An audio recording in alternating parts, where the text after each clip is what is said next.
And it's been well documented that since 1969, after the spill, there's been less than 1,000 barrels spilled in the Santa Barbara Channel, and that corresponds to less than 1 week's worth of natural seepage in our channel. So there's always a risk, but we believe it's quite small.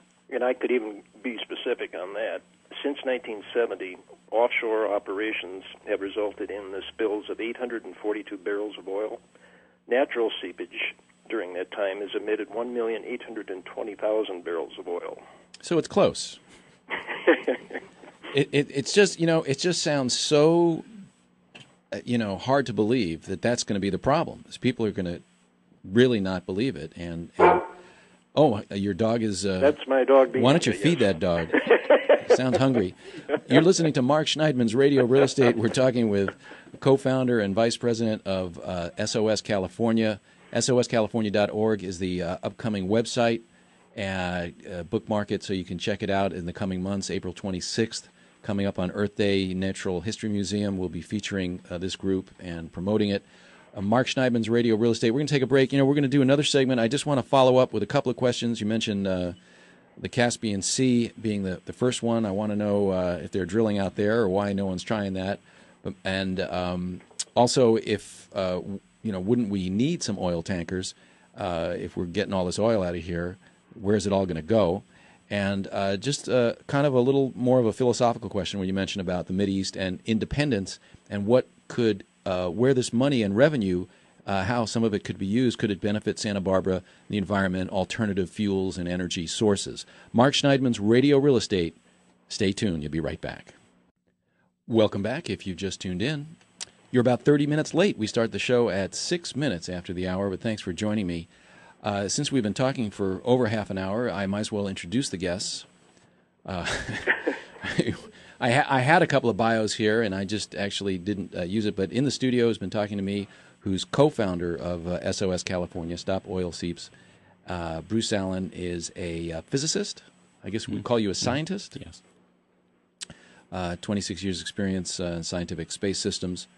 And anything else would you like to say about your background? And I, in the 1980s, also founded a solar energy company. Oh, one of the good guys. Yes, I've always been interested in energy technologies. Okay, so when that's going to be part of our follow-up questions, find out what, if oil extraction, which is a great term. I love oil extraction. We don't call it oil drilling anymore. Now it's called oil extraction. That sounds a whole lot safer. And on the phone is, look at this, S. James Nelson. So we have another name? Just Jim Nelson will work. Oh, see, we got to find out who these people really are. We got Lad and S. We don't know who they are. Jim Nelson, you've been, as you mentioned, you alluded to, you've been in the oil industry, and what have you been doing in the oil industry? I've been in and around the industry my entire 42-year career. I was on the financial side mostly with a number of oil companies. Apache Corporation, one of the large independents, is one of them. And then I helped with a couple of partners buy the company that Ladd Hendelman had formed, Caldive International, in 1990. We do offshore, it's offshore construction. In other words, connecting the platforms to bringing the oil and natural gas on shore. We also did salvage work, removing the older platforms, and we actually had our own little oil and gas company that produced from these older reservoirs. Okay. Now, one of the first questions that people might be hearing this for the first time, they might be thinking, well, who is SOS California? Why are they doing this? We heard that Jim here is a co-founder and background in solar energy and alternative energy. And now we have you. Oh, no, but you're the guy. So who's going to benefit? Well, you guys want to bring this oil in. And Laddie was quite specific. He's a co-founder. He's not going to have any financial interest. But do you personally stand to benefit if they do oil extraction here off the South Coast? No, none of us do. And, our real purpose, as I said in SOS California, is to provide education. So what we're all about is educating the public and documenting our findings in a way that the data is there for anyone to look at.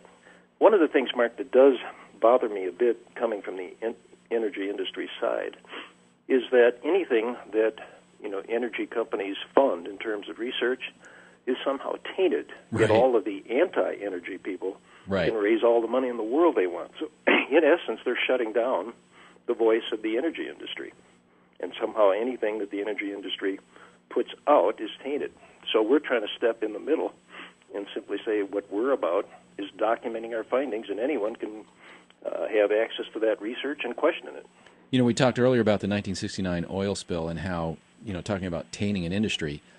And in the lobby before the program, I just thought of the question, and I posed it to the group, and maybe you're the one to answer it. What if the 1969 oil spill never happened?